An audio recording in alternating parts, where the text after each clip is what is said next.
Real-life drama convulses the royal family. When inside the theater at Vergina, King Philip is assassinated by one of his own bodyguards, Pausanias.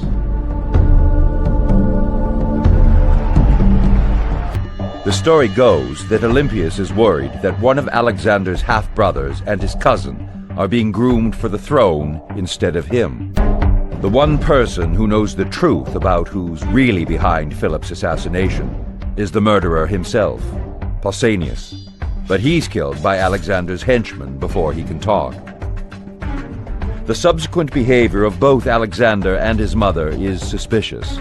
Hardly the grieving widow, she honors her husband's killer by placing a crown on Pausanias' corpse. Alexander does the opposite. Though he hated his father, he plays the grief-stricken young man by stacking gold inside his father's tomb. More gold than any Macedonian king before him. It seems mother and son are playing all angles.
Alexander?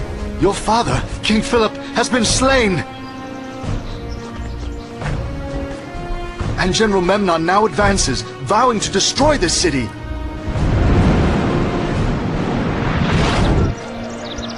Memnon?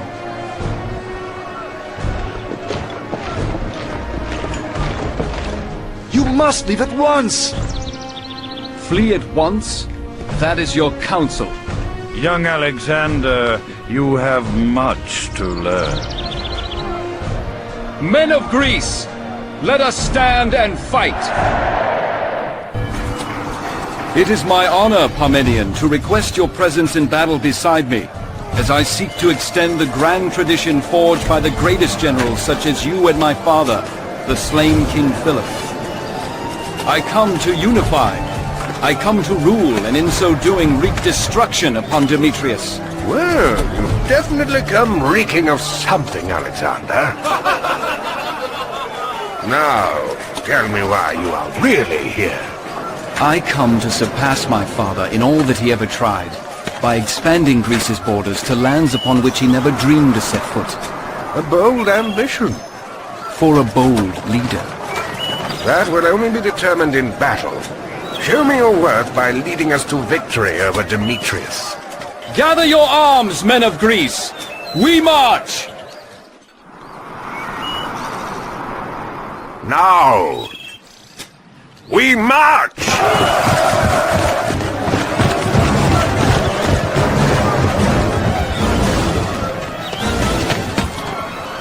The troops lack confidence in your leadership. They are reluctant to follow you any further. Then I will prove to them my courage in combat. The winter leading into 335 BC was spent giving the Macedonian army a crash course in mountain warfare. Alexander needed to neutralize the rowdy tribes of Thrace and Illyria, so that they were not a threat at home during the upcoming Persian invasion. I've heard the barbarian, Gaitai, in the north of Macedonia has boldly stood against them as well. People, Now is our greatest opportunity. If we attack Macedonia from both the north and the south, we can most assuredly defeat them.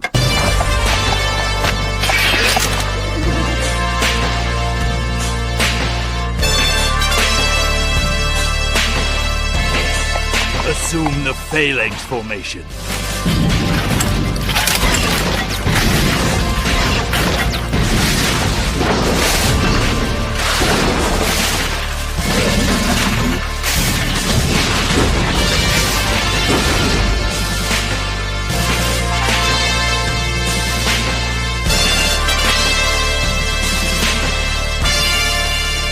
Destroy them!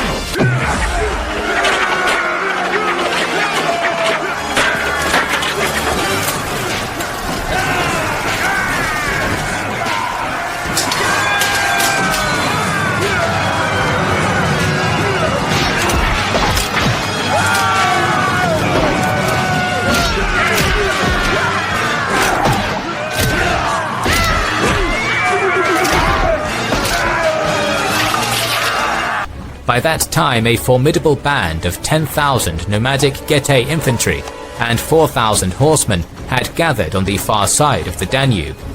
Rather than seeing this as a threat, though, Alexander saw an opportunity. Smash the Getae, and the island might well surrender out of sheer terror.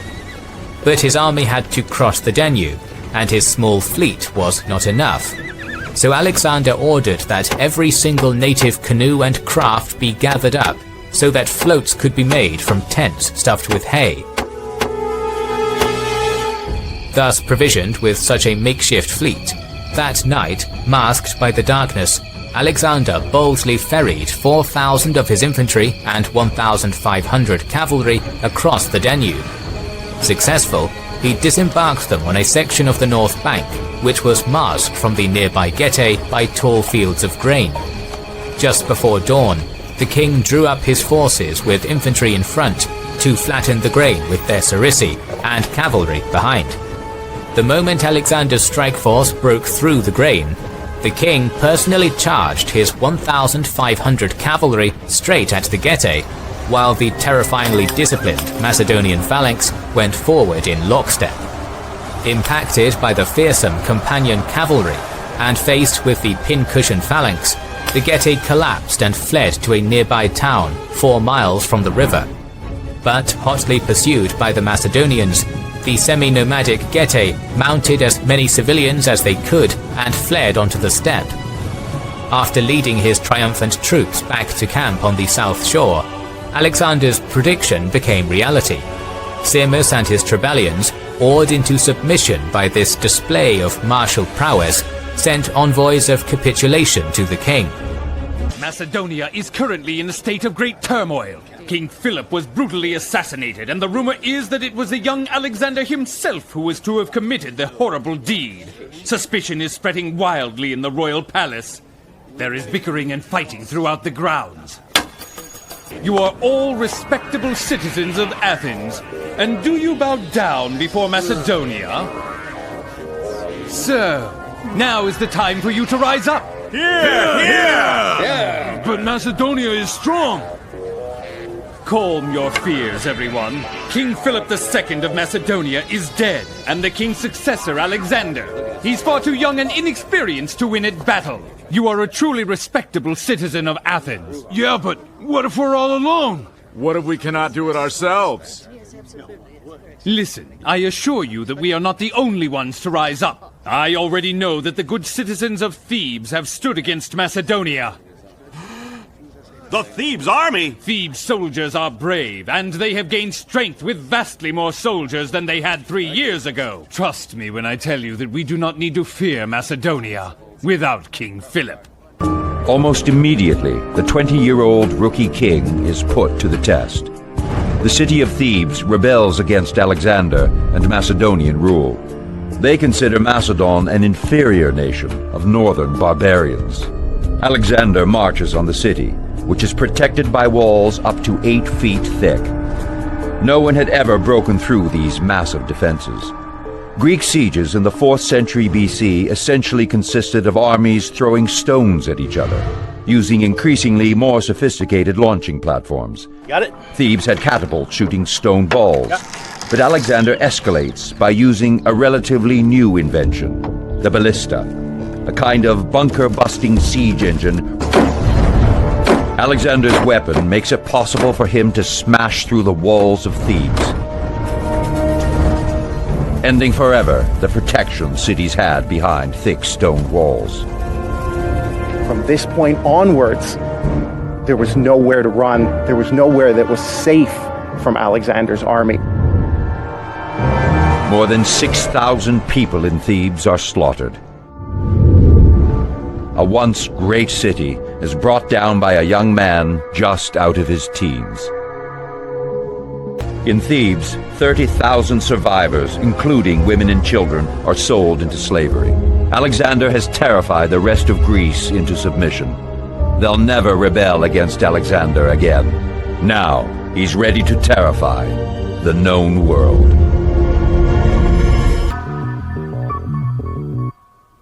We must act, otherwise he will surely destroy Athens. But Alexander's peace proposal is too unreasonable to even consider. An increase in taxes, a draft, and to sacrifice our lives? What do you propose to do about this, Demosthenes? It's your doing. Why lay the blame with me? Need I remind you all the decision to instigate the people was made by this very council? Enough. This is not the time to be fighting amongst ourselves, gentlemen.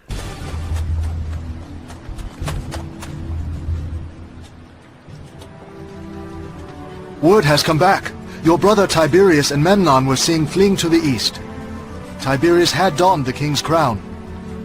Tiberius? In the king's crown? There is no doubt. They are your father's assassins. Nonsense! My brother has been tricked or is being held captive. We must raise a fleet and move eastward in pursuit of the assassin Memnon, to avenge my father's death and to return my brother to safety. We haven't the resources to raise a fleet. No, we don't. But Pydna does. You would lay waste to a Greek city on your march to the throne? When they opened their gates to the Persians, they lost all Greek privileges. To what lengths will you go in meeting your stated goal? Come with me, Aristander, and find out.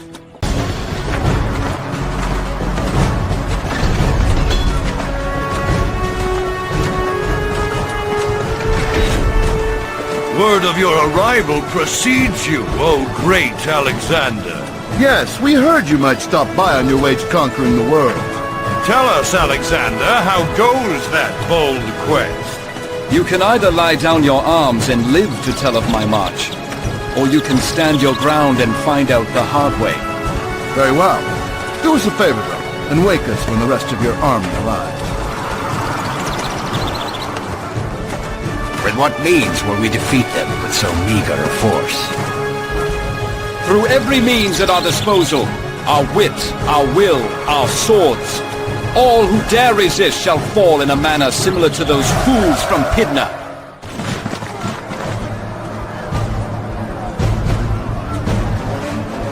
With my best wine, I celebrated your father's death. I only wish I'd saved it for yours.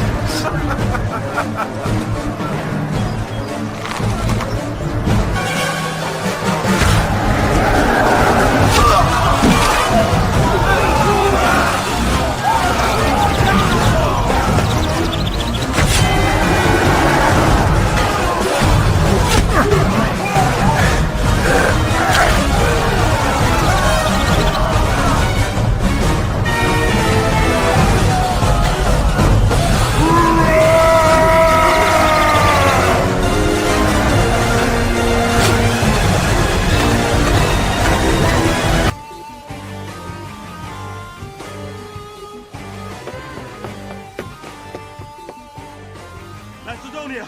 The allied forces of Macedonia and Greece are gathering at Amphipolis. Soon they'll come across the Hellespont Canal. It appears that they are going to attack the shores along Mysia. What?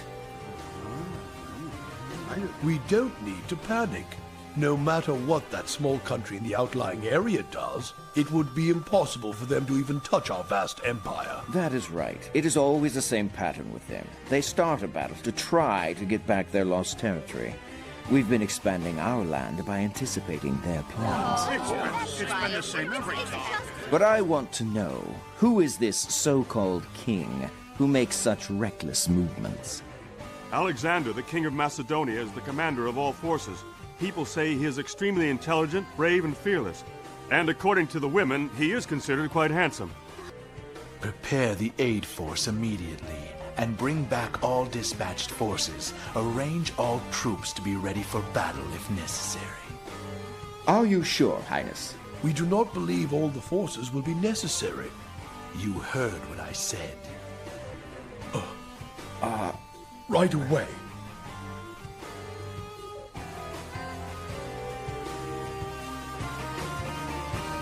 The river Granicus, Alexander faced the army these nobles had assembled. With courage and swiftness, he crushed it. Alexander storms into Turkey and encounters a Persian army sent to stop him here on the banks of the river Granicus.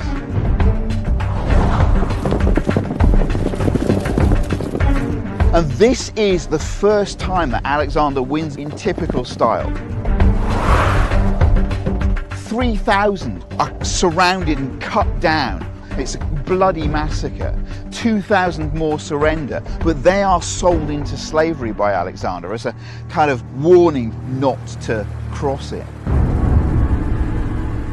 It's a stunning victory. According to the sources, Alexander loses fewer than 200 troops and gives strength to his claim to be the new Achilles. The Persians are on the defensive, and Turkey now belongs to Alexander. Need I remind you, Alexander, that you are inexperienced in helming a navy? And need I remind you that I have my sights set on territory unreachable by land as I pursue the king's assassin? The entire fleet will be ready to sail in 10 days. Very well, but I haven't time to wait. When the remainder of the fleet is finished, meet me with the rest of the army on the other side of the Hellespont.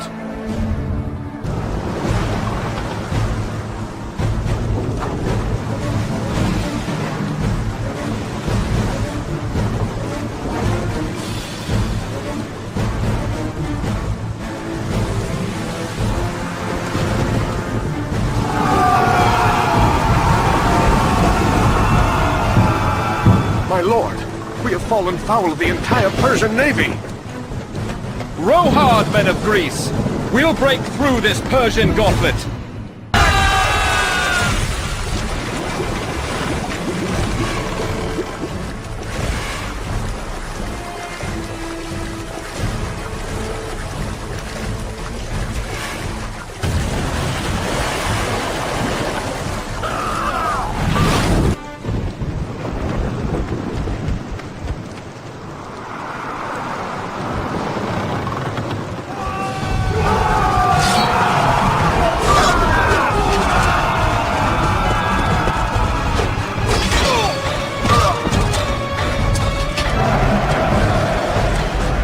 This Greek fights like a demon from Hades.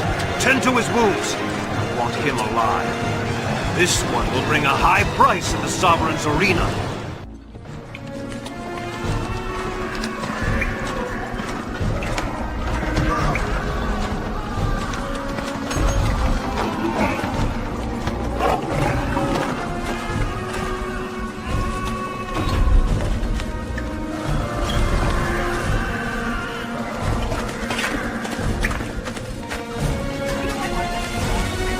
Move it!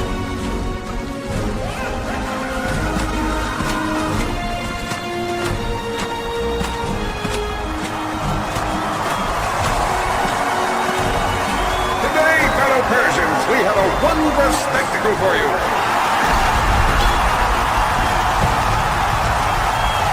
Before you in this arena stands a mighty Greek emperor who claims to be the son of Zeus. Today, we shall see for ourselves whether a Greek king and son of Zeus is immortal, or whether he bleeds and dies like ordinary men. If he is a god, then mere swords and arrows will not harm him, and he shall walk away free. Let the spectacle begin!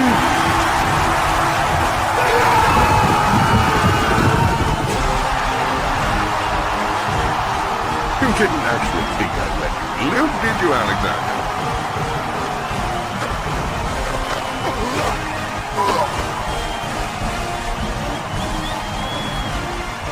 Kill him!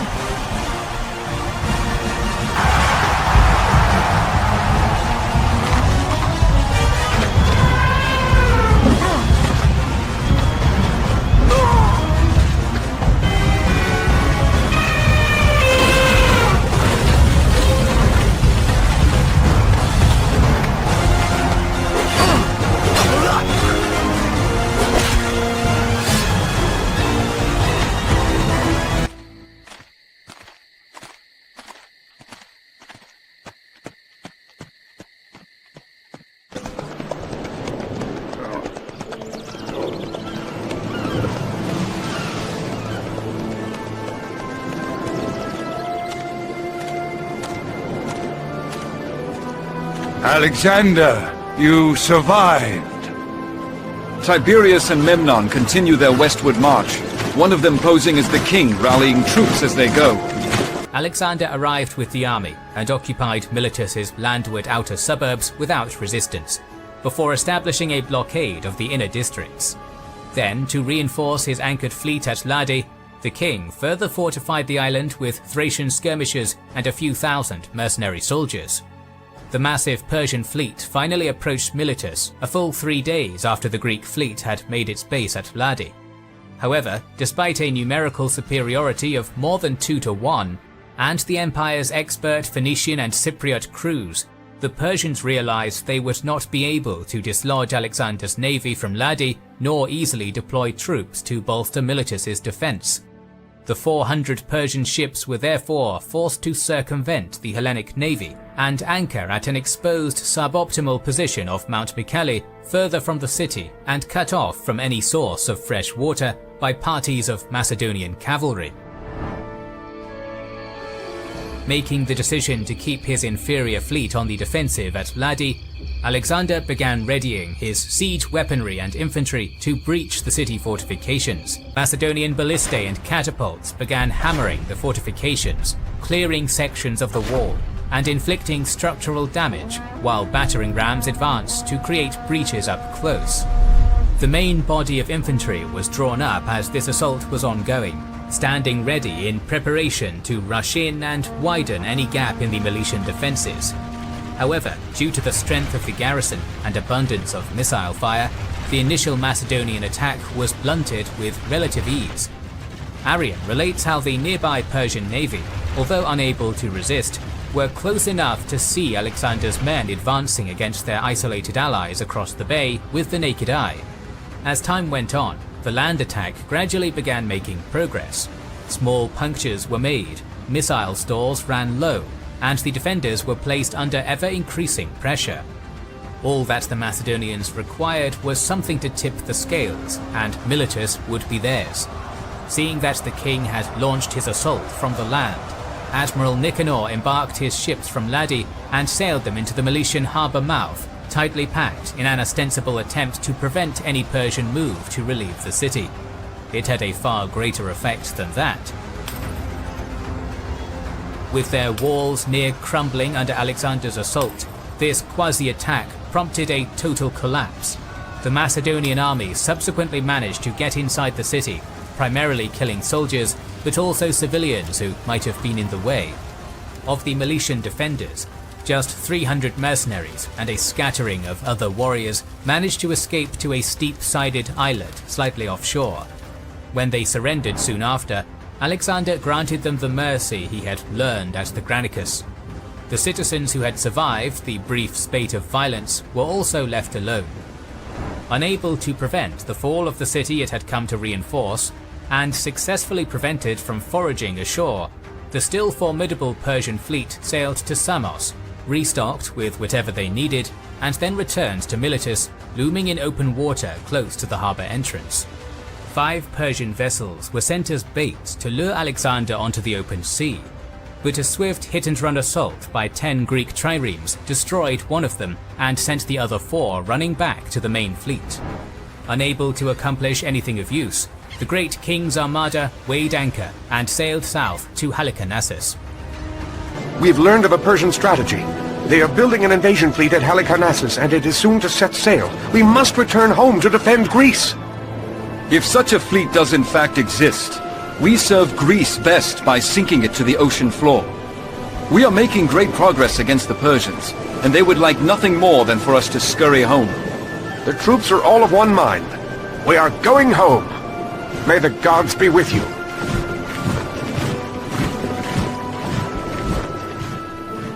There has never been a more difficult decision that I have made.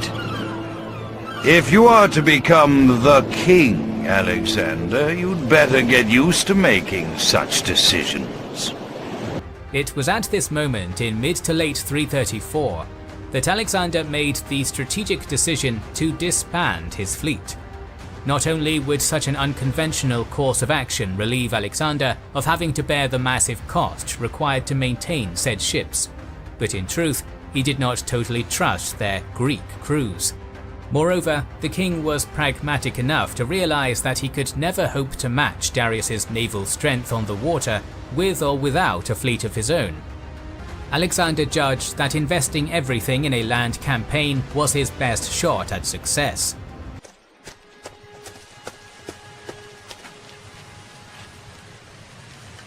Prince Alexander, is that really you? It is I, your old friend. But I am a prince no longer, Craterus. For the king is dead. Then we can finally leave this godforsaken spot, upon which your father abandoned us. Abandoned you? Why? He wanted us to reclaim the temple from the Persians. He promised reinforcements, which never came. I trust you're here to dispatch us to a more useful endeavor than reclamation of that worthless Hercules' bow. Hercules' bow is housed in the temple? Yes. That meaningless token is much revered and heavily guarded by the Persians. Meaningless token? He who holds Hercules' bow holds authority to rule from the gods themselves. Superstitious nonsense, Alexander. Let us leave this island at once. The bow slipped from my father's grasp, and look what happened to him. I will not have divine ruling authority until the bow is mine. Gather your men, Craterus, and prepare to fight.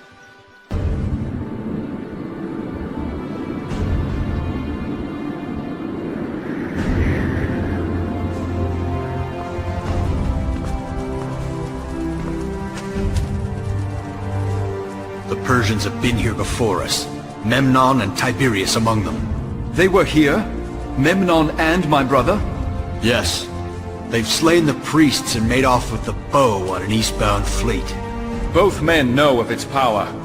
Let us find a fast ship and pursue that fleet at once.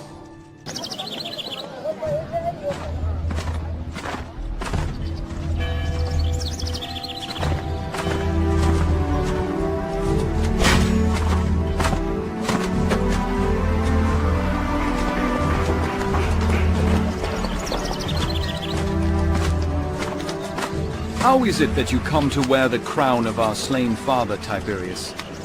Were you there when he fell? Was it you who struck him down? Explain all that I have heard these past days. Is it true that you are in league with Memnon? Are you a traitor?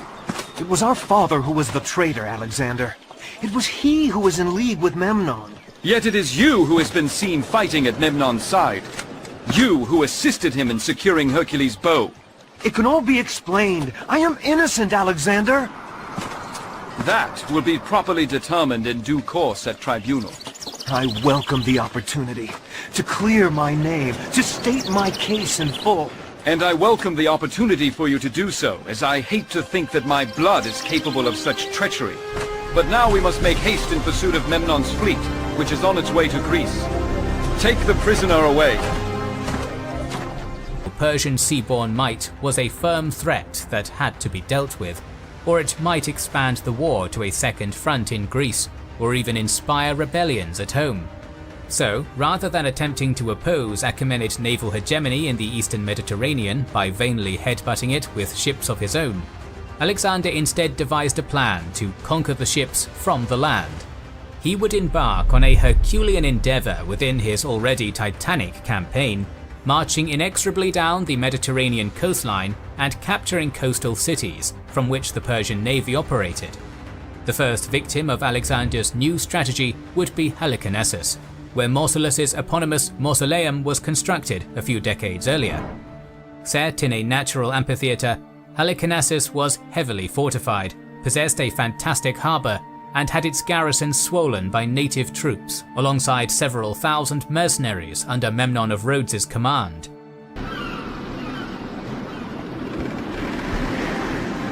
Memnon's forces came during battle and slaughtered the guards. Tiberius has escaped with them to Halicarnassus. A curious move indeed, for one who claims innocence. He and Memnon are clearly allied. I am now forced to dampen my blade with the blood of my brother. I can think of no more difficult task. A king's duties often include unenviable tasks. In undertaking them, however, you will always find strength in being guided by the good of Greece. Ask yourself, Alexander, by what act, no matter how seemingly distasteful, will Greece be better served? Let us march upon Halicarnassus and find my brother.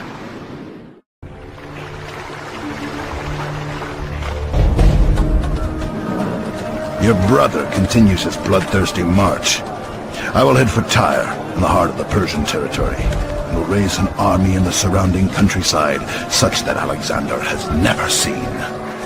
You must stay and slow his advance.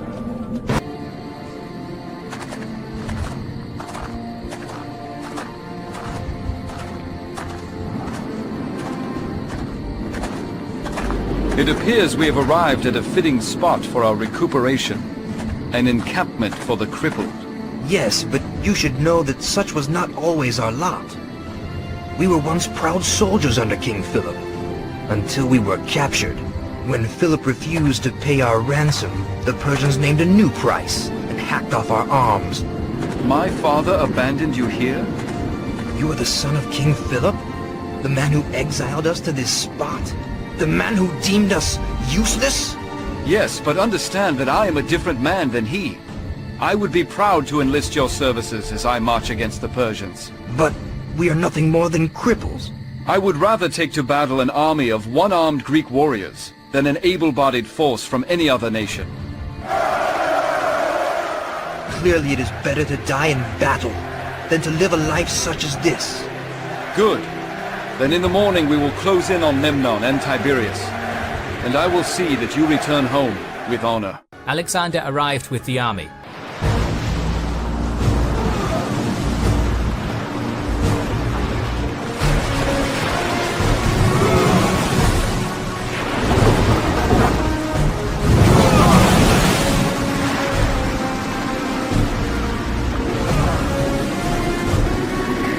This is the most heavily fortified harbor I have ever seen.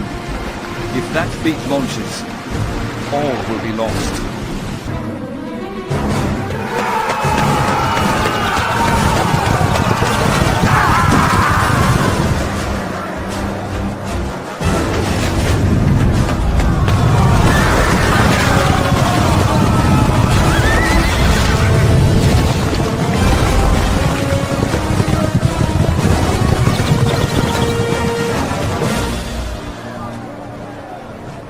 There is clearly enough timber to construct the siege engines for our assault.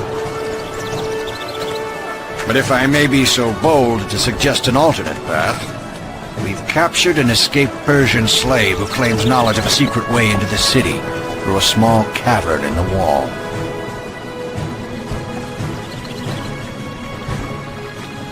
Be aware, Alexander, it may well be a trap. Either a trap, or a sign from the gods that I should strike the enemy's heart from within.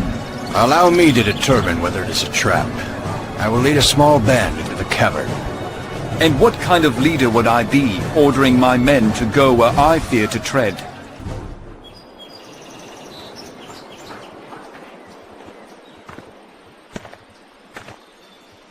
Enough! Face me here! Let us end this, little Alexander!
Roman soldiers are fleeing for the barracks just ahead.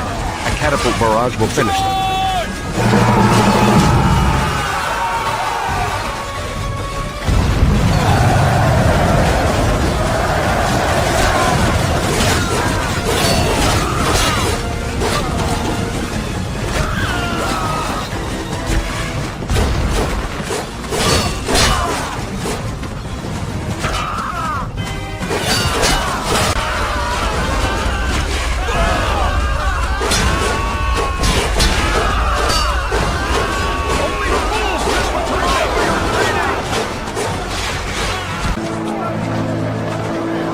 Confess, Tiberius, why were you complicit in this treachery against our father and our country? It was treachery designed by self-preservation. Philip and Memnon had formed a pact. Memnon would help Philip conquer all of Greece, ensuring Philip's rule over the entire peninsula. In exchange, Greece would become a colony of Persia. When I heard of our father's lack of fitness to rule, his lack of fidelity, you took it upon yourself to conspire against him with Memnon, to grab the crown for yourself. it is through such deceit that power typically changes hands. And it is through such deceit that Memnon now wears the king's crown. Goodbye, Tiberius. Today we march for Tyre, where I shall take the throne through combat, as befits a great conqueror. Attacking the island of Tyre amounts to suicide. This is a city that can't be beat. You have to approach it by ship and attack these massive walls.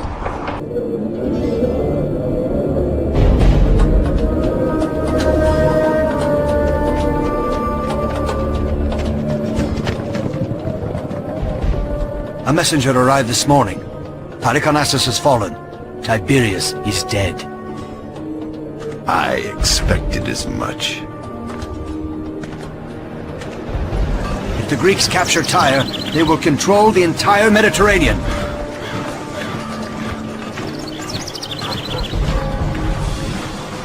Alexander is a reckless madman, thinks himself a god. He will lead the attack on this city himself and die trying. Be that as it may, the King of Kings is not pleased. He sent me here to remind you of the price of failure.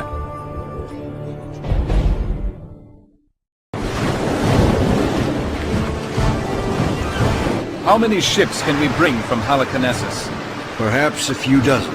Not enough to mount a major attack. We could hire a few more from Athens. We haven't the time. We must either construct ships here or launch a land attack across the causeway, which connects the fortress to the mainland. One narrow strip of barren land leads to an impregnable fortress. He would be massacred. If led by the proper man, an army could traverse that trail, and in doing so, etch his name upon the granite slabs at the gates of Olympus. Such a man would need to be a god. Enough banter! Persian forces are on their way. Changes the rules. He extends the roadway from the mainland to the island, so the island is no longer isolated. It's now part of the coast. The causeway allows Alexander to unleash his fearsome ballistas. They pound the city into submission, and the aftermath is horrific.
Alexander loots the city, slaughters 8,000 citizens, and crucifies 2,000 enemy soldiers on this very beach.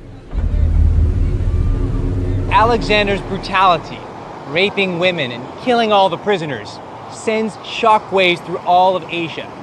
And that psychological shock and fear prompts many cities to immediately open up their gates and submit to Alexander rather than face defeat and slaughter.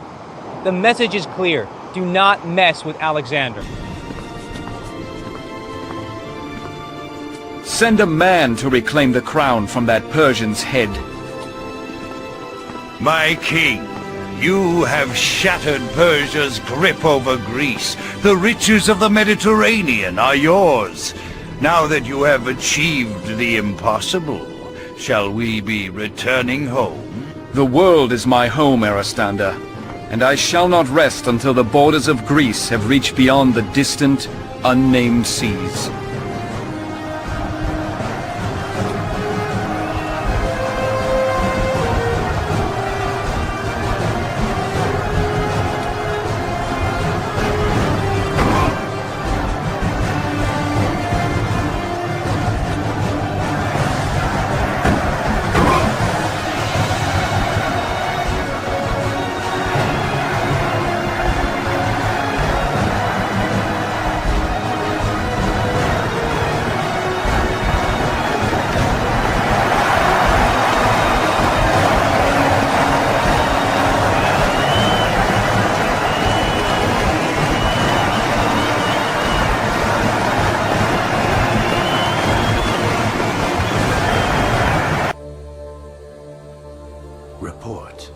Yes, the Macedonian military came across the Hellespont Canal and battled against us along the banks of the Granicus River. Our commander, Mithridates, was extremely brave and he challenged Alexander to a duel. However, he was unsuccessful and he died heroically. Please continue. Yes. After that, the Macedonian military conquered Sardis, Ephesus, Miletus, and Halicarnassus. They are staying at Gordian as of now. Interesting. They travel so quickly. King Darius is our real enemy. Do you think he'll wait much longer before attacking us all? You don't need to worry. Alexander will not be staying here very long. Darius had used his time wisely, raising troops from his many provinces and hiring mercenaries from Greece. A huge force of up to 200,000 men gathered at Babylon. Since the future of his throne was at stake, Darius decided to lead the army personally. The Persian king, accompanied by his wife, mother, children, and harem, set out from Babylon to confront the young Macedonian. Your Highness, an urgent message. A massive army led by Darius is coming this way. But that is... Come, I'll show you another universe. Let's go. A message! What is it? In the town of Issus, a Persian army suddenly appeared. How many? About 500,000. 500,000? That's 10 times our size. Huh? Sire! Philotas, good luck has apparently found us. Let's go. What are you doing? We must retreat immediately. 500,000 soldiers.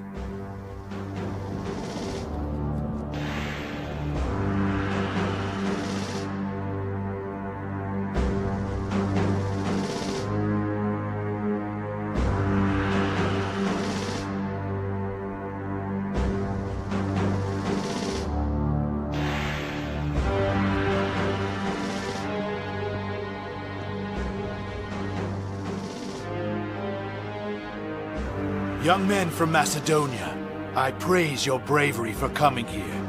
I promise you this, you'll lead. Having approached each other at the northeastern corner of the Mediterranean, the two armies set up camp, either side of the Amanus Mountains. Darius had chosen to fight on a wide open plain where his numerical advantage could be decisive. There, he waited, but Alexander failed to appear. With winter approaching and supplies running low for his large army, Darius had little choice but to break camp and go in search of his enemy. Alexander began to march along the coast. But unknown to both, as Darius went north, Alexander passed him on the other side of the mountains, going south. Reaching the village of Issus, Alexander established a camp for his wounded and sick troops before moving on. When Darius reached the coast, he was surprised to discover that Alexander's army had already passed that point.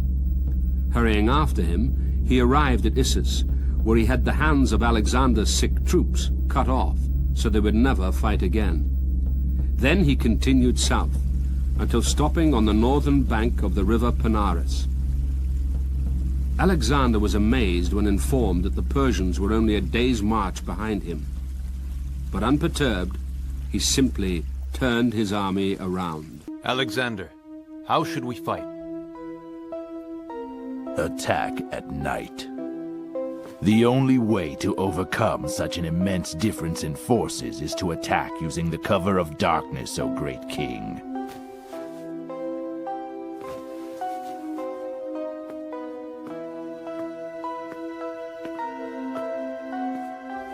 I did not come here to sneak my way to victory.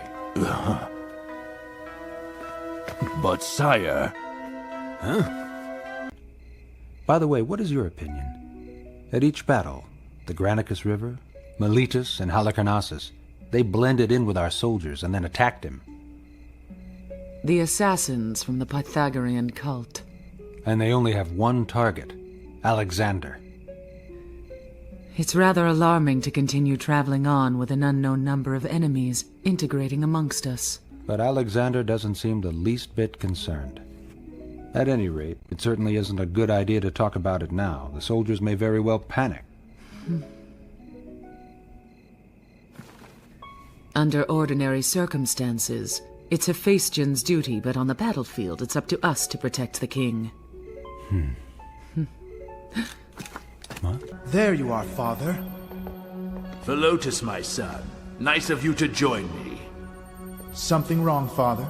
From what I understand, you are now giving advice to Alexander instead of me, which subsequently renders me useless. Bravo. Philotas, ignore his words. Go take care of your father.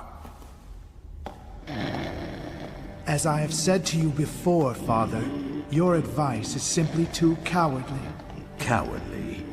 Are you saying I am a coward? I understand that Persia is a big country, but we have to fight against them. It has nothing to do with Persia. From dawn the next day, Alexander marched until he could see his formidable opposition on the horizon. He was outnumbered 6-1, perhaps more. Darius had raised a huge force of approximately 10,000 cavalry and 200,000 infantry.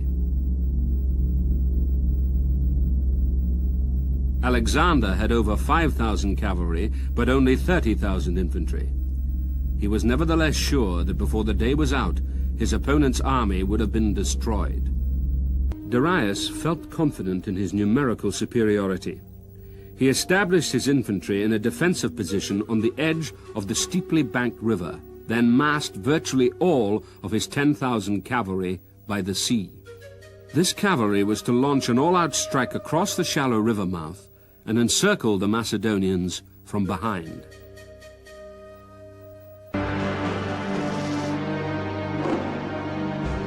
What a massive army they have. Even if we use all of the weapons Sir Aristotle has developed, how could we possibly defeat them? Their numbers are too great. Philotas, everyday battles are resolved by weapons and numbers of armies. However, this is a battle between kings. Yes. Let's go!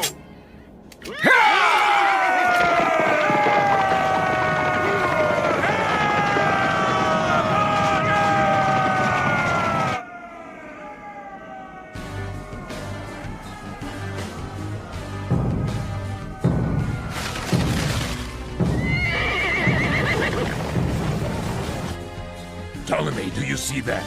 It has finally begun. It's amazing. Suddenly the battle began. Alexander launched his attack. The Persian archers and infantry buckled in the face of his fierce onslaught. At the same time, Darius's massive cavalry by the sea launched their assault. But Alexander had sent enough reinforcements to prevent that wing from breaking. Alexander now deployed his army. Despite being outnumbered, the narrowness of the plain, only 2 miles from mountains to sea, allowed him to form an unbroken line of troops along the entire length of the river.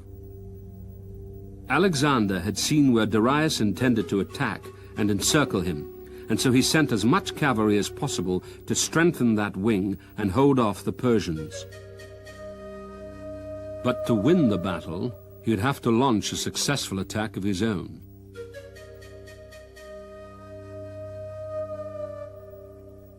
He saw that the Persian wing by the mountains was weak.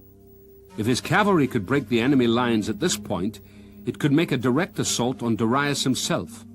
The king was the heart of the army, and if Alexander could kill or capture him, the massive force he faced would almost certainly collapse.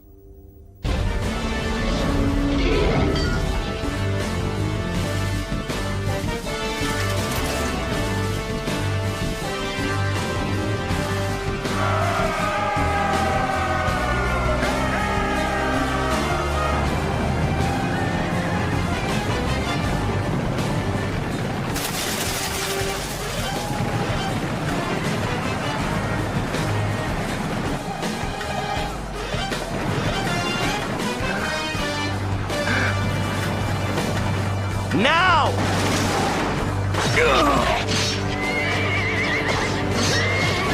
Do not be afraid! Move forward!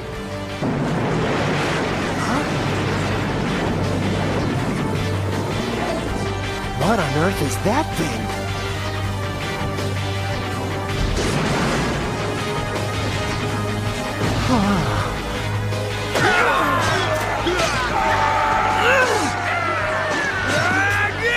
Wait, my lord! You've gone too far!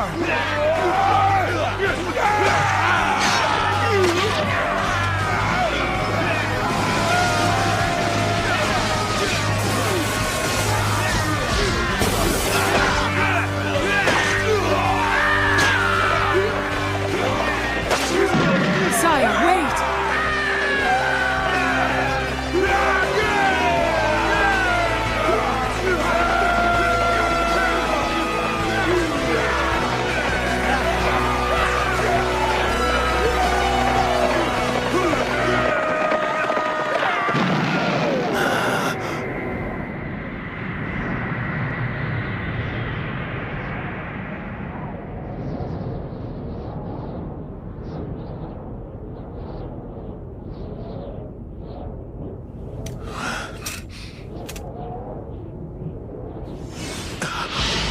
Alexander, having smashed the Persian wing by the hills, turned towards Darius. Persian infantry scattered before Alexander's charge, but Darius's personal bodyguard fought almost to the last man.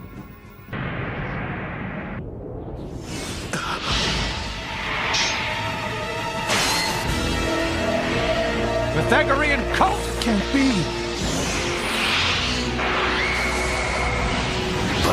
But what are they?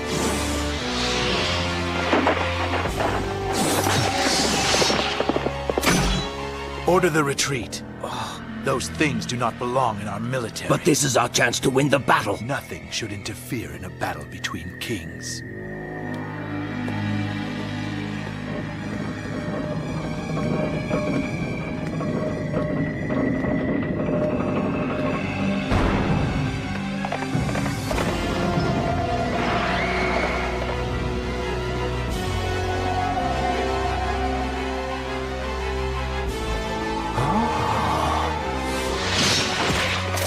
Hurry up! Sire, you're safe. Your Highness, wait, please!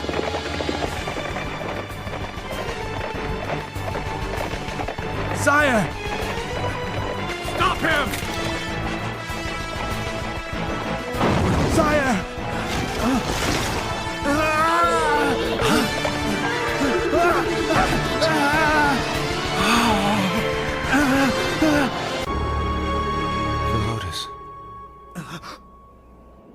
Philotas, finally, you've awoken.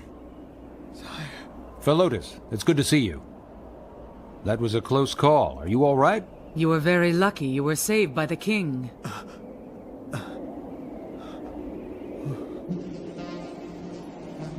The king gave up pursuing Darius and came back to help. Until we caught up with him, Alexander was fighting alone. He was trying to push back the enemy. Sire, I just... Don't worry, Philotas. You did very well. Yes, sire.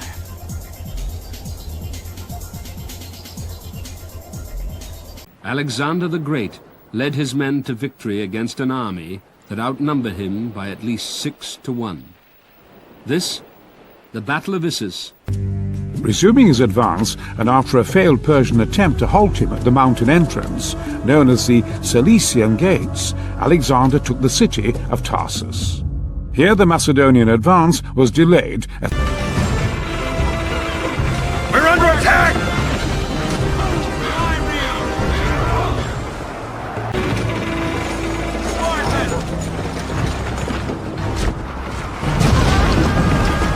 We're under attack!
The Persians have landed off our shore!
We will find shelter away from here for the night.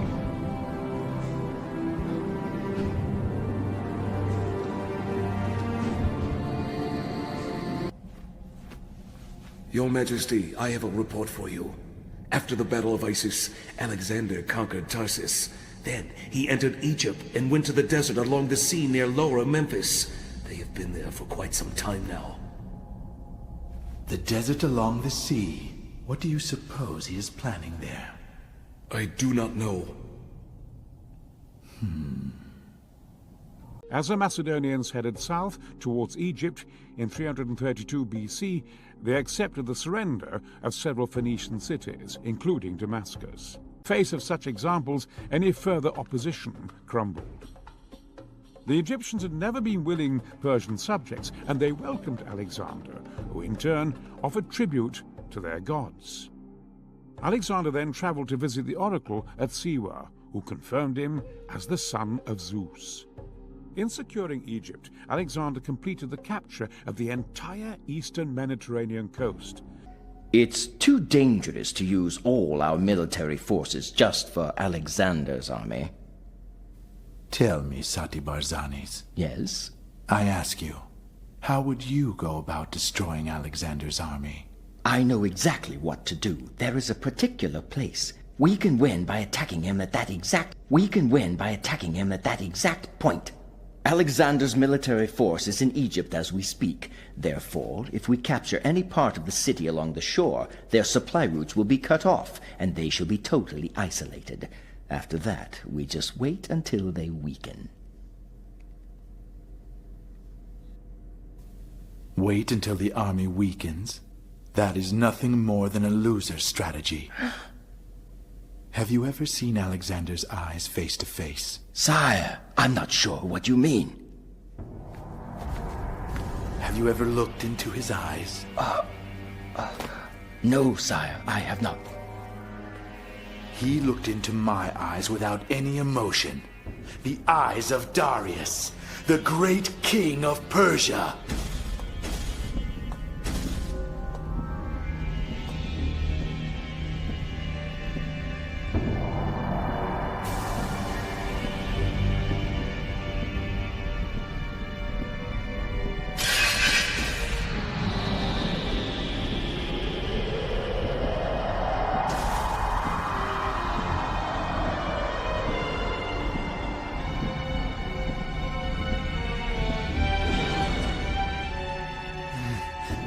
Are you suggesting that I try and deceive Alexander and wait for him to weaken? No, I'm sorry, sire. Continue the march. I want Alexander to see all of my might. Yes, sire.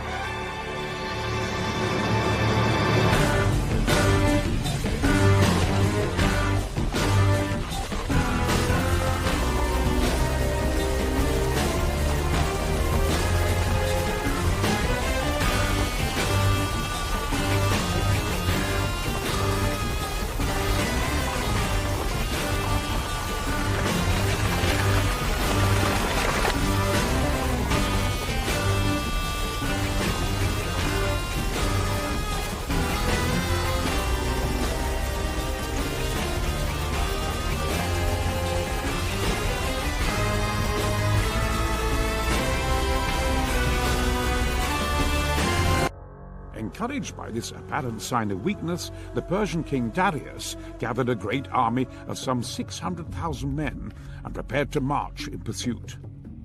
Alexander recovered and continued his march along the coast while... In October 331 BC, the showdown between Alexander and the Persians occurs at Gaugamela, today's northern Iraq.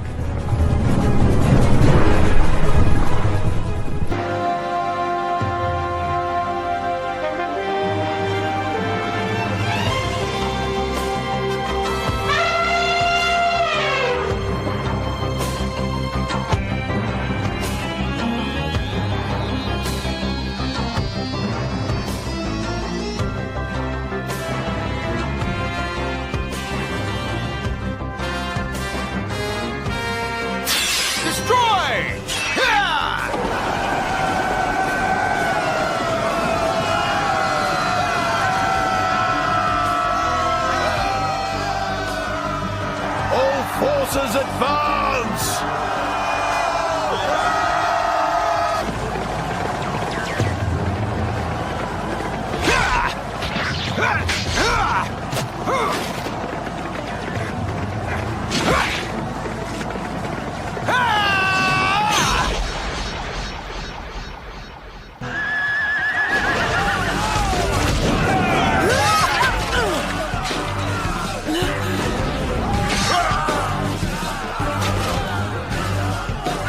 Are you all right, Cassandra?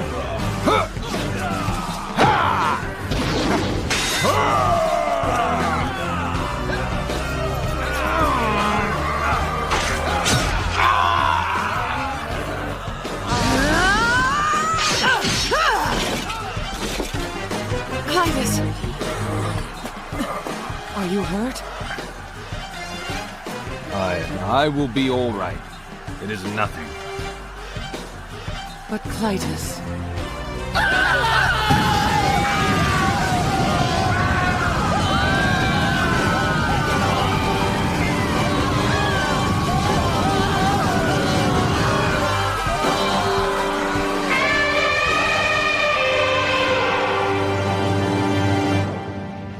The left wing has stopped the enemy's cavalry.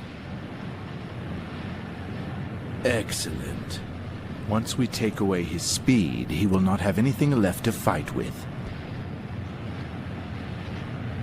Tell the commander of the right-wing army to close in while overwhelming Macedonia's left wing.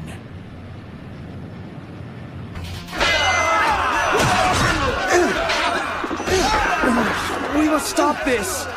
Commander! The enemy has attacked the left flank as well. The commander is fighting hard, but I don't know how long he can continue.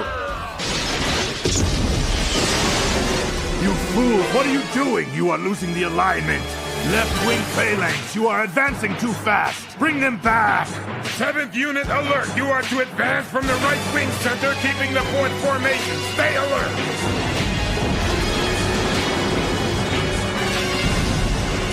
Central Air Force, you are to assist the left wing phalanx, now!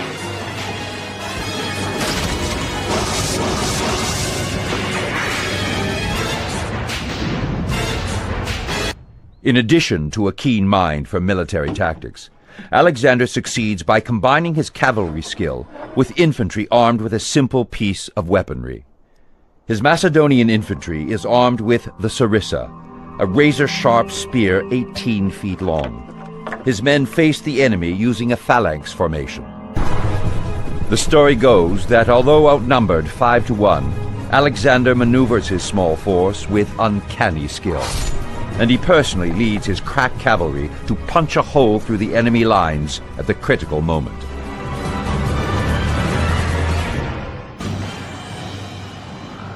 Our symbol, the moon, has risen. It is time to fight and to win.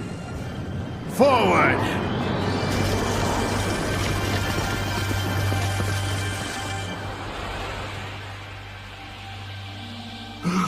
What tremendous chaos!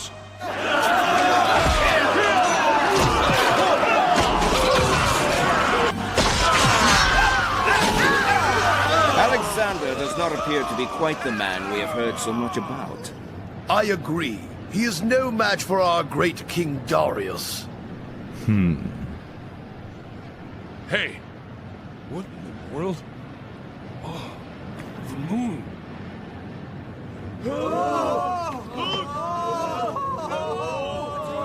It is an omen. The moon. The symbol of Persia. Do not fear the waning moon. Continue forward!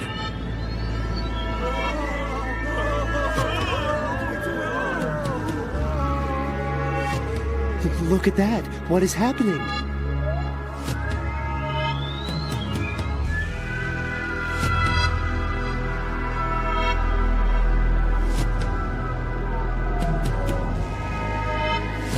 Advance! Your Highness! Wait! Where is the king going to? Huh? I see. Everyone, listen! The moon is the symbol of Persia! Look, the moon is waning! Might it be a sign that Persia's weakening as well? It is a sign of victory! A sign of our victory! I'm sure! It has begun. Everything in the universe is now responding to Alexander.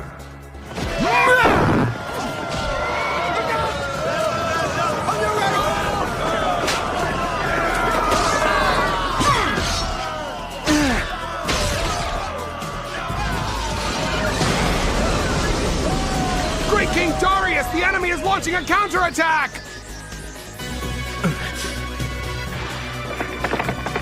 Behold! A battle between kings is a dangerous battle. Young man from Macedonia, you have been quite entertaining. Now it is time I get serious about you. Hence, prepare. It is my duty to personally hand you to your death.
Great King!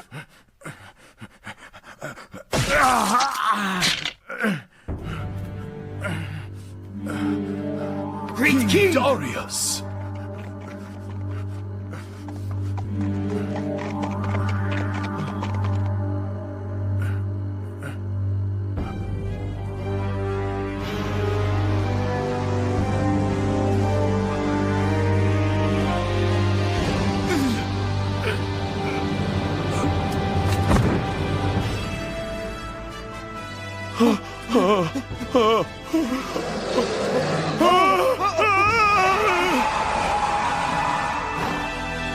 Devil King! It is the Devil King!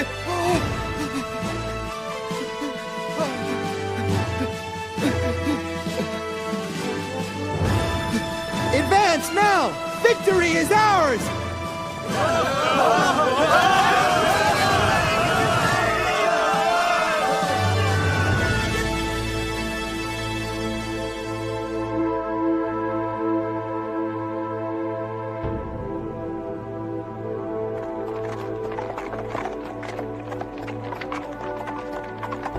A thoroughly convincing and overwhelming victory.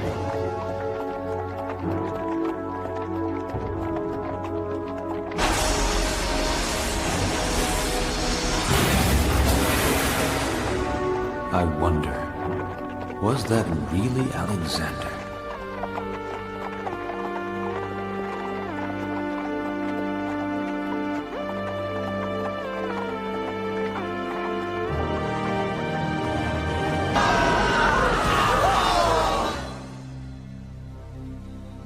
Alexander killed 500,000 soldiers at Gaugamela all by himself.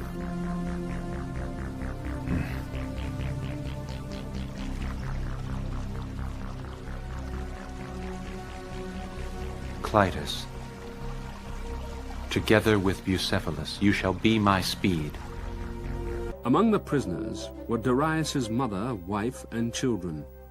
They expected to be raped and killed, but Alexander informed them that on the contrary, they would receive the respect due to royalty.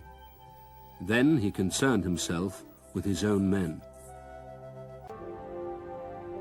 Commander Sati Barzanes, you were a senior officer in the former Persian army, but since you pledged your allegiance quickly, you shall be assigned to Satoporis in the Morea region. Sir Philotas,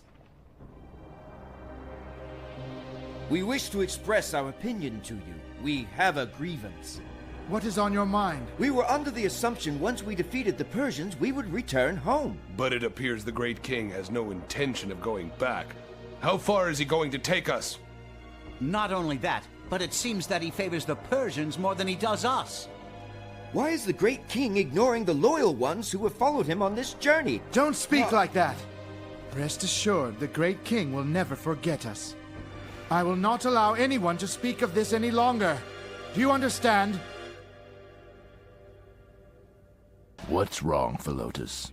I do not understand King Alexander's strategy. The soldiers are saying if the situation does not improve, they may very well retreat to Macedonia. And what is your thought on the matter? You are well aware that the great king's goal lies far beyond the Persian boundary. Whether we move on or go back, that decision will be made following this next battle. Philotas, what do you think the great king should do? I am getting old, my son. Yes, too old to advise the king. He will not listen to me anymore.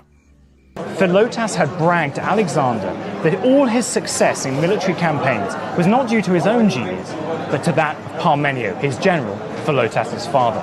It was this insult to Alex's ability and success that made Alexander perhaps take the conspiracy theory so seriously. Alexander decides to dispose of this little problem quickly. He didn't wait for a trial to be conducted. He sent assassins to have Philotas and Parmenio murdered.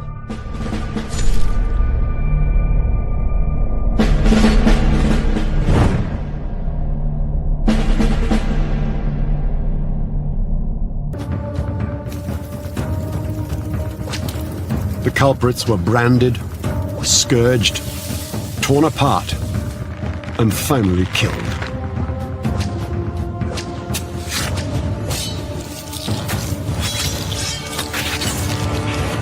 Parmenion has been Alexander's loyal lieutenant for many years. Alexander's ability to coldly murder him shows Alexander's underlying psychopathic behavior. From Babylon, Alexander marched the 200 miles to Susa in 20 days. Following Gaugamela, he had already sent men ahead to secure the city's surrender, and once again the city was taken without a fight. Alexander also finding almost 50,000 talents worth of gold and silver. The Zagros Mountains were in the territory of the warlike Uxian tribe. The Persians had never been able to completely subdue the tribe, settling for an agreement where the Persians paid a fee to the Uxians if they needed to pass through their lands, in return for which the Uxians would not bother the Persians. When Alexander approached, the Uxians similarly demanded that he also pay the fee. Alexander sent a force of 2,500 light infantry under Toron, one of his lieutenants, to take the path around the Uxians' position. Alexander, meanwhile, led the main force in a difficult siege of an Uxian city. Siege towers were built, and the Uxians inflicted many casualties from their strong defensive position. Alexander kept up the attacks, however, until Toron finally emerged behind the Uxians' position, at which point they surrendered. Despite the losses and delay, however, Alexander had once again managed to salvage victory, and the route to Persepolis now lay open to him. The governor of Persepolis sent messages to Alexander. During one of his adventures in Abyssinia, Alexander came upon a city that was left at the mercy of a nearby dragon. In exchange for not having their city burned down, the citizens had to sacrifice some of their cattle to the dragon each night. Alexander tried to kill the dragon with his army. However, after failing to do so, he devised a cunning plan. His men would gut the cattle and fill their insides with poison and oil.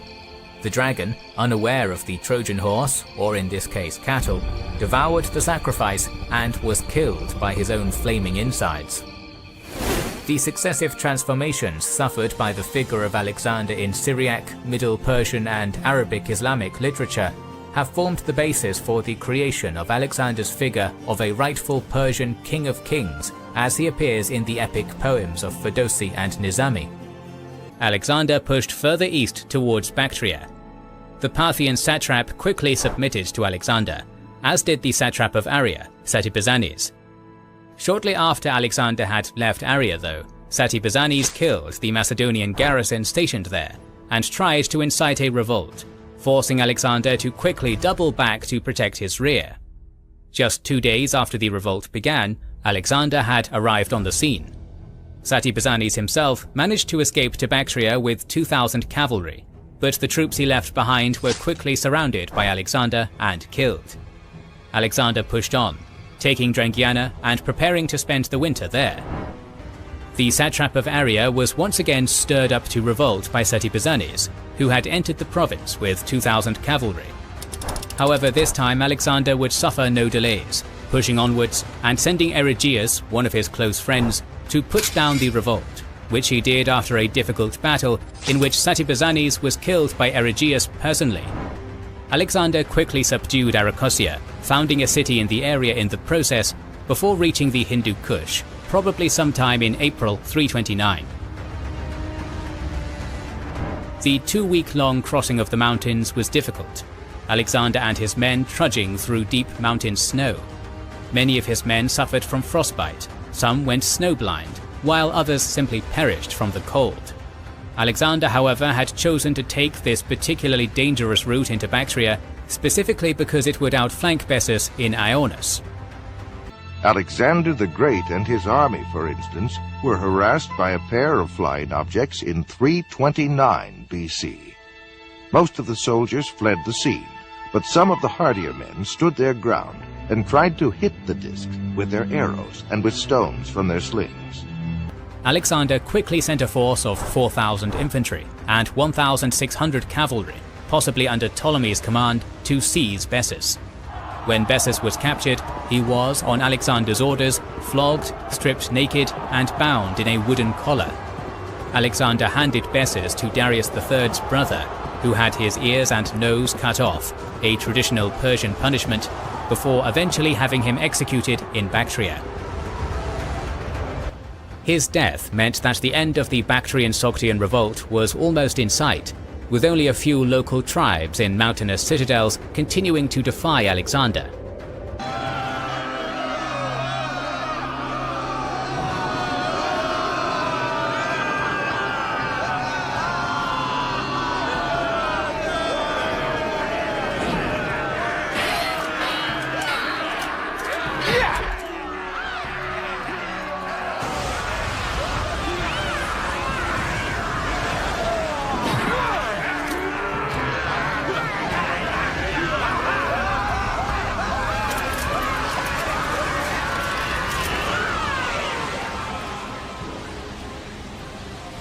As if the great king has become one with the world.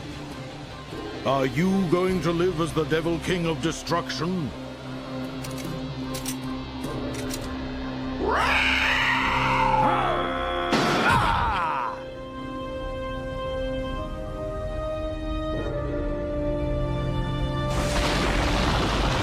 Alexander pushed on into modern Tajikistan, where the Sogdians rose up against him. He had to fight off attacks by local tribes and take several towns by assault.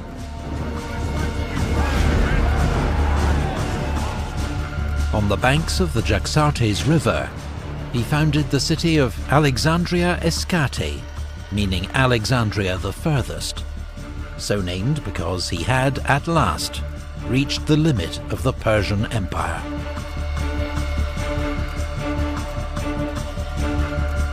This frontier was frequently raided by nomads, known to the Greeks as Scythians.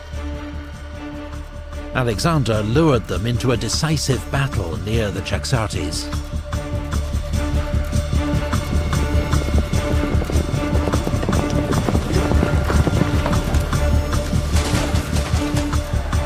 The result was a crushing victory for the Macedonian king that put an end to the raids.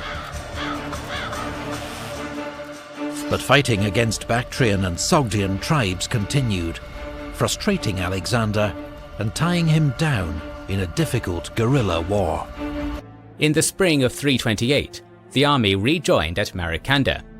The governor of the province, Artabazes, had asked to retire due to his old age, and Alexander accepted, appointing Cletus the Black as his replacement. While in the city, Alexander and his officers performed a religious ritual, which, as was often the case, later developed into a drinking party.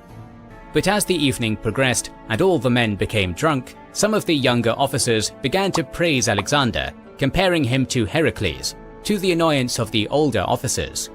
Soon after, Alexander himself even began to claim that he was superior to his father, Philip.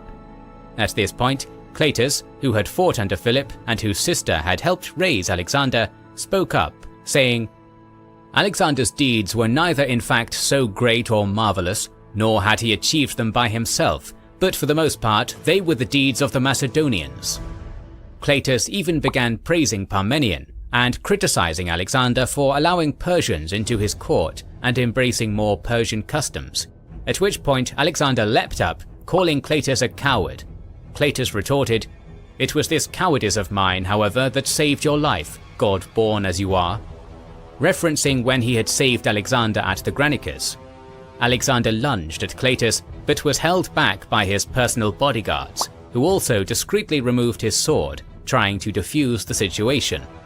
Alexander called for his other guards, but none came, and Cleitus was effectively dragged out of the room by other officers. With Cleitus gone, Alexander's friends tried to calm him, begging him to leave the matter for tomorrow. As they were doing so, though, Cleitus burst back into the room, quoting a line of Euripides, "Alas, in Hellas what an evil government." Enraged, Alexander grabbed a spear from one of the guards and stabbed Cleitus, killing him. Alexander immediately regretted his actions and turned the spear around, about to kill himself, but was restrained by his bodyguards. They then carried the king to bed, where Alexander remained for the next few days, refusing food and drink, weeping and crying out Cleitus's name. It is important to understand that this was not just a case of a friend killing a friend. By killing Cleitus at a banquet where they had shared food and drink, Alexander had broken the rules of Xenia, the rules of Greek hospitality that were sacred to Zeus, who Alexander had been proclaimed the son of. Numerous attempts to console him, including from court historian and philosopher Callisthenes, failed. It was only when Anisakis, another philosopher, pointed out to Alexander that as the king of kings and son of Zeus Ammon, the laws did not apply to him in the same way, that Alexander was pulled out of his depression. When Alexander reached the land of China, he and his army camped around the country. In the middle of the night, a guard came and said, "The envoy of the king of China has arrived and seeks permission to enter." Alexander granted permission. The envoy entered, greeted Alexander, and stood in service. He said if the king deems it appropriate, he should order the assembly to be cleared of strangers, as I have a private message. Alexander ordered a search of the envoy, ensuring he had no weapons. Then, holding a bare sword, he instructed his companions and guards to leave. He told the envoy, "Speak whatever you have to say right where you are." The envoy said, "Alexander the Conqueror should know that I am the king of China, not his envoy. I have come to ask the purpose of this military campaign and how your satisfaction can be achieved, so that if possible, I may strive to prevent a war between us." Alexander asked, "What made you feel safe enough to risk your life and put yourself in the danger of captivity?" The envoy replied, "I knew you to be a just man, and there has been no old enmity or crime between us that would require retribution. You know that killing me will not make China surrender. If you kill me, the people of China will choose another king, and you will gain nothing but infamy." Hearing this, Alexander pondered and realized the envoy was wise. He then said, "I ask you to pay the revenue of your country for 3 years, and thereafter, half of the annual produce." The king of China asked, "Is there any other demand?" Alexander replied, "No." The king accepted and humbly promised to fulfill the demand with all his heart. Alexander then asked, "Tell me, how will your situation be after paying this tribute?" The king replied, "We will become so weak and helpless that any enemy can defeat us, and any friend seeking refuge will be turned away." Alexander said, "What if I settle for the produce of 2 years?" The king answered, "It would be slightly easier than what I described." Alexander asked, "What if I am content with the revenue of 1 year?" The king replied, "It would not harm our army, but it would severely affect the development and prosperity of our country." Alexander asked, "What if I agree to 1/3 of it?" The king said, "A third of the revenue for you, and the rest for the country's needs." Finally, Alexander agreed to a third of the revenue. The king of China expressed his gratitude and returned. At dawn, near sunrise, the Chinese army arrived in vast numbers, surrounding Alexander's troops. The soldiers were terrified and mounted their horses, ready for battle. At this moment, Alexander mounted his horse and advanced. When the king of China saw Alexander, he dismounted and paid his respects. Alexander said, "You deceived us with peace and prepared your army for war." The king replied, "God forbid there was any deceit. I remain true to our agreement. I wanted to show you the strength and military equipment of my troops, so you would know we did not surrender out of weakness." This humility and obedience are to prevent the slaughter of innocent people on both sides. Then the king of China hosted him and placed several bowls filled with colorful jewels on the table. Alexander asked, "Where is the food?" The king replied, "The food is these pearls and jewels." Alexander said, "These are not edible." The king asked, "Don't they eat pearls and jewels in Greece?" Alexander said, "Our meal is complete with 2 loaves of bread." The king of China said, "Was there no bread in Greece that you left your home, traversed the world, and caused the ruin of so many people and subjects?" After a brief pause, Alexander said, "I have never seen a wiser and more complete king than you. I now order all my troops to leave your land." If you go further east to India where the foreign gods live, you will be stepping into the path of your own destruction. Alexander, are you going to live as the Devil King of Destruction? The one who is to destroy the world? Destroy the world? The prophecy cannot change who I truly am. Uncle. Cassandra, I am returning to the west now. You are following Alexander. When you enter India, I want you to read this. Do you understand? Yes. It is your responsibility to carry out my will. We have killed all the remaining Persian rebels. Onward to India!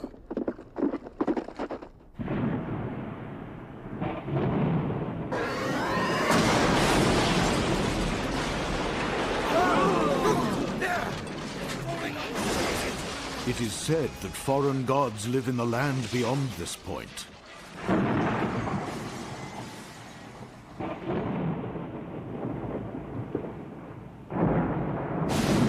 Alexander moved eastwards with upwards of 50,000 men in the second half of 327 BC.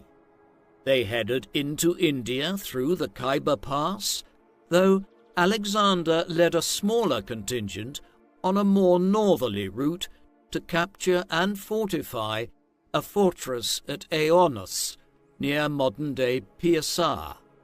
This led the Greeks to the end of the Hindu Kush and into India proper.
Look at them, the Brahmin priests, the naked philosophers. Yes, indeed, I have heard about them. They are very mysterious.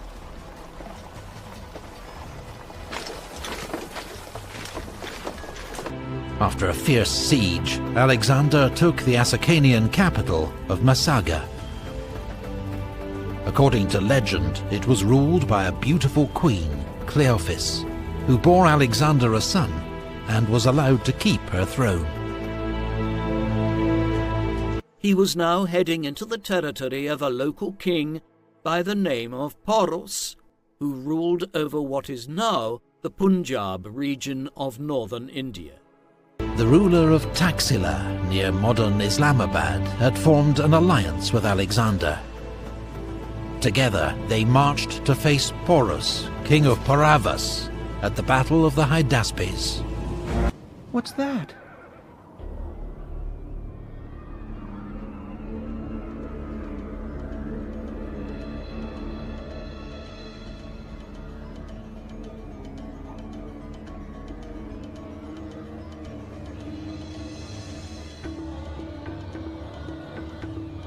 It is all the soldiers that we have killed.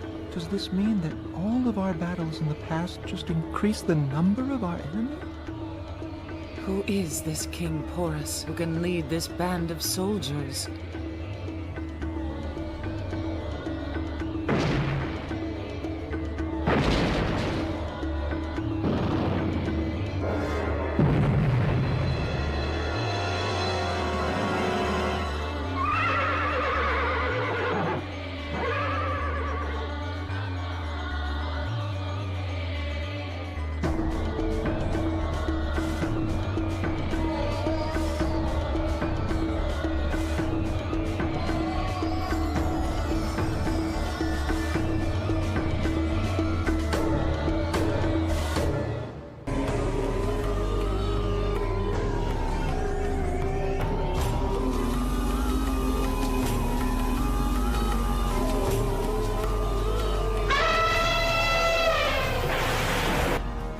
Is that Porus's army? Could that be the Trapid Mirabilia that the Brahmin priests were talking about? What are you going to do? The enemy is not human. It does not matter who the enemy is. I will never slow down. Speed is what is most important.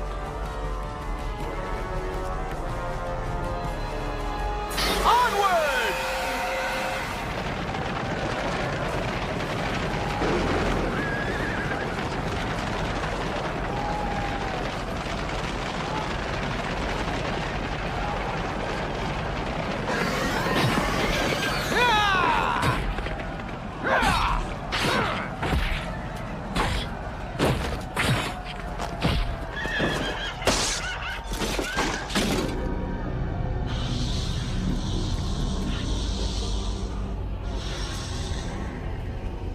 This is unnerving. They won't stop coming. It is almost as if the more enemies we kill, the more are somehow created.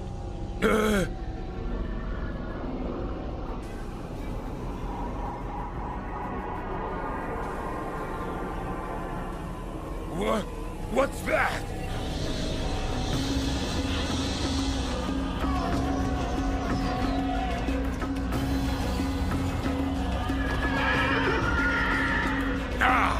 There is no end to this. Bring the giant soldiers and the phalanx army to the front of the line and chase the ghosts down to the river. Advance!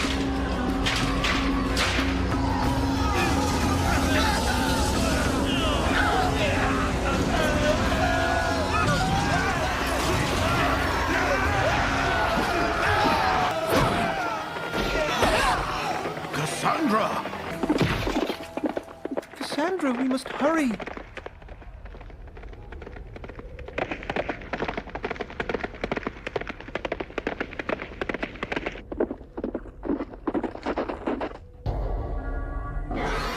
Alexander, now see your fate at Mirabilia.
You will be destroyed by the ones that you destroyed. That is your fate. It awaits you at Mirabilia.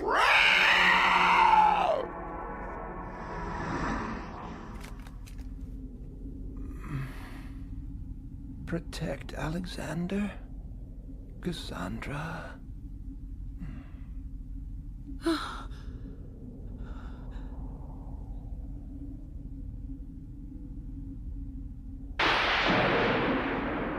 This period was otherwise a traumatic one for Alexander, as his faithful companion, Bucephalus, died near the Hydaspes River.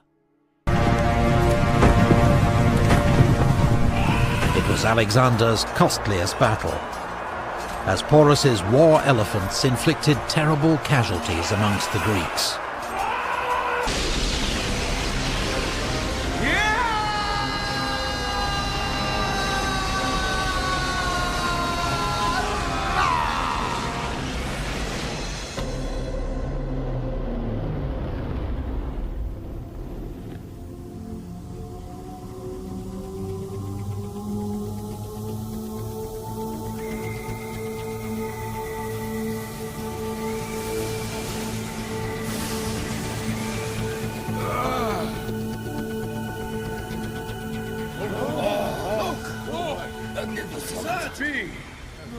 Amazing!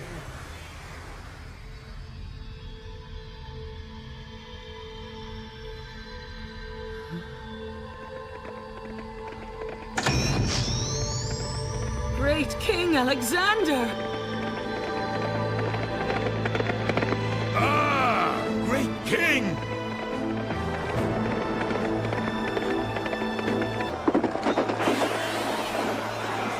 Great King, you are safe. Highness. Let us go. But to where? I don't know the answer. I just know that I stepped beyond the end of the world and came out here. But sire, this is the direction we started out from. If destiny directs us that way, then we must keep going. Yeah!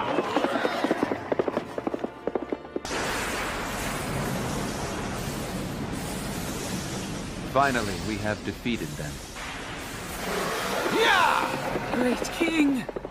No!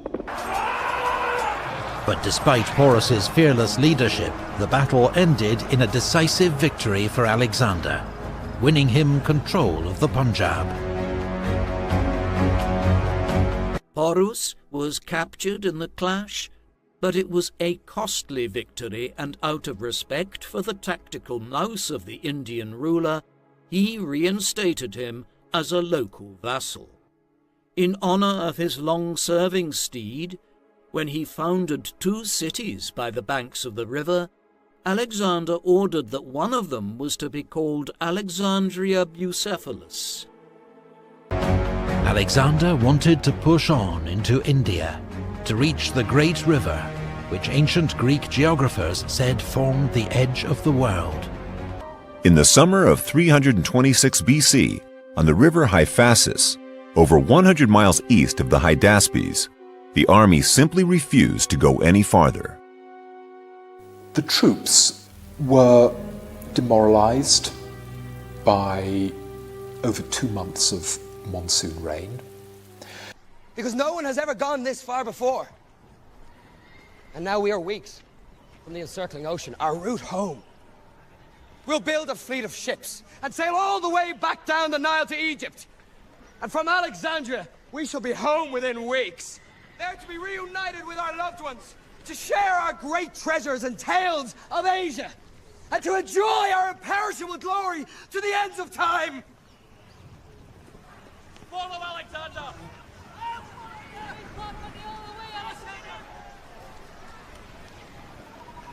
What?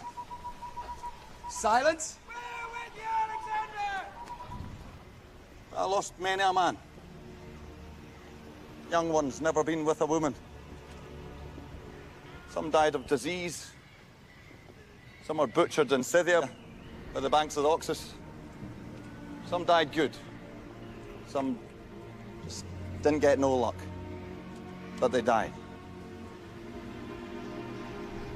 40,000 I come over with 8 years ago.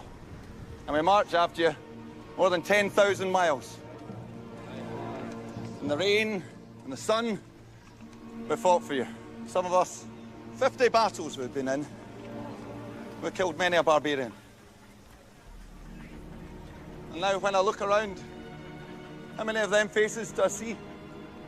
And now you want us to fight more of these crazy monkey tribes east of here.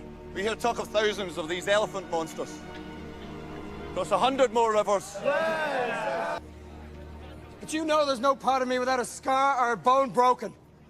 By sword, knife, stone, catapult, and club, I've shared every hardship with all of you. And you have, my king, and we'll love you for it. Yes. But by Zeus, too many have died. You have no children, Alexander. And we're just humble men. We seek no disturbance with the gods. All we wish for is to see our children and our wives and our grandchildren one last time before we join our brothers in that dark house they call Hades. Yes, you're right, Kratos. I have been negligent. I should have sent you veterans home sooner, and I will. The first of you shall be the Silver Shields. And then every man who served 7 years, with full pensions from our treasury. And respected, rich, loved. You'll be treated by your wives and children as heroes for the rest of your lives. And enjoy a peaceful death. Men, we're going home!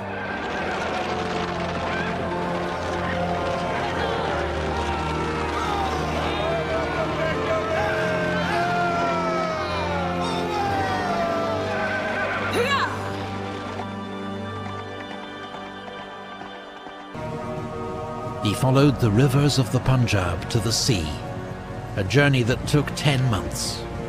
On the way, he defeated the Malians, but while leading the assault on their capital, was wounded in the chest and nearly killed.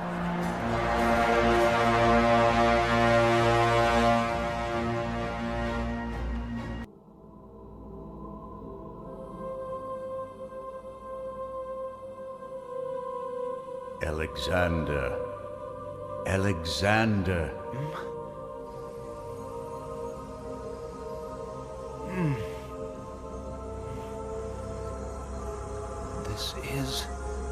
This is the city of destruction. The path you've traveled has ended here.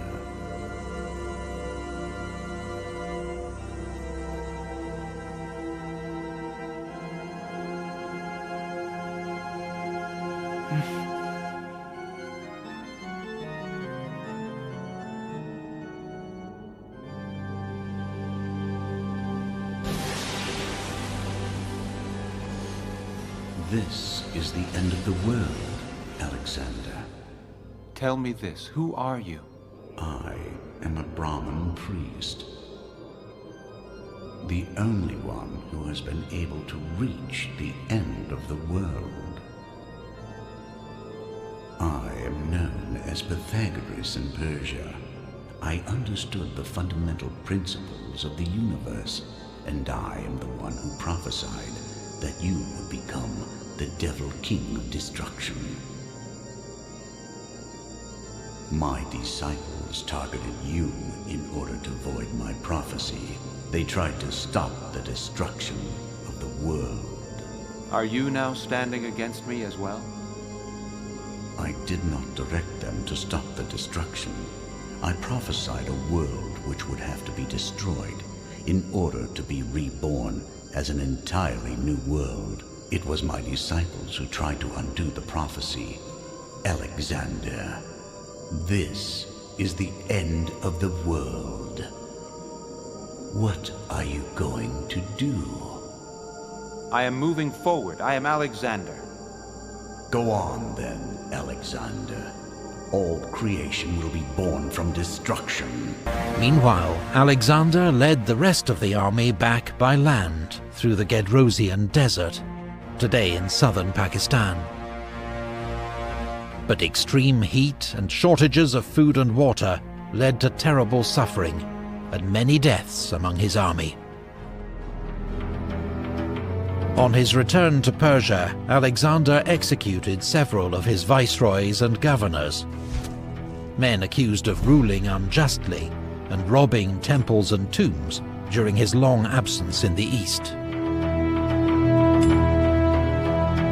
At Susa, he arranged a magnificent mass marriage of Macedonian officers to 80 Persian noblewomen to strengthen bonds between his two kingdoms. Alexander himself married 2 Persian princesses. He also paid all his soldiers' debts and ordered 30,000 youths from across the empire to be trained in the Macedonian art of war.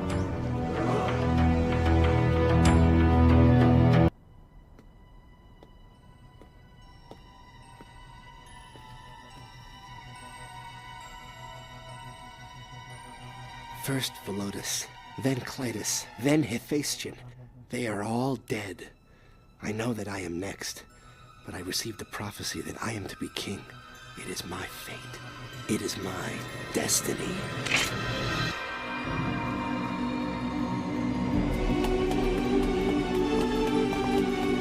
No!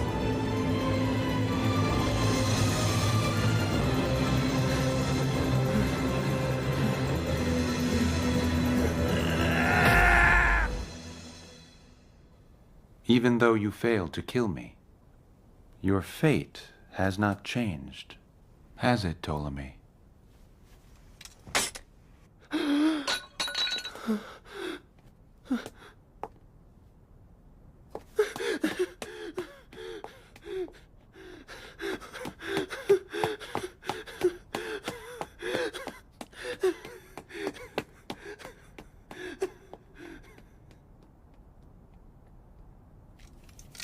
I will send someone to find him.